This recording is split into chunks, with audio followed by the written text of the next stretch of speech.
വടക്കൻ കേരളത്തിലെ പല ക്ഷേത്രങ്ങളിലും നടത്തുന്ന ഒരു ചടങ്ങാണ് മുട്ടറുക്കൽ.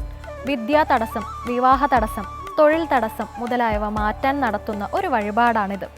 ആഗ്രഹം മനസ്സിൽ സങ്കല്പിച്ച് ക്ഷേത്രനടയിൽ നാളികേരം ഉടയ്ക്കുന്ന ചടങ്ങാണിത്. ഇനി ചില സ്ഥലങ്ങളിൽ നാളികേരം ഉടയുന്ന രീതി നോക്കി പല പ്രവചനം നടത്തുന്ന സമ്പ്രദായവുമുണ്ട്.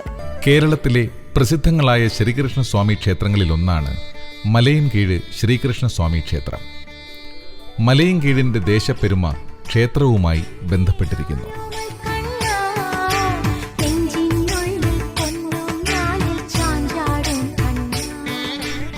ചതുർബാഹുവായ മഹാവിഷ്ണു ശ്രീകൃഷ്ണ സങ്കല്പത്തിൽ ആരാധിക്കപ്പെടുന്ന പുണ്യസ്ഥലിയാണ് മലയൻകീഴ് ശ്രീകൃഷ്ണസ്വാമി ക്ഷേത്രം. ഗണപതി, ശിവൻ, ശാസ്താവ്, ഭൂതത്താൻ, നാഗദൈവങ്ങൾ, ബ്രഹ്മരക്ഷസ്, യക്ഷി തുടങ്ങിയ ഉപദേവതകളും ക്ഷേത്രത്തിന് ചൈതന്യം പകരുന്നു.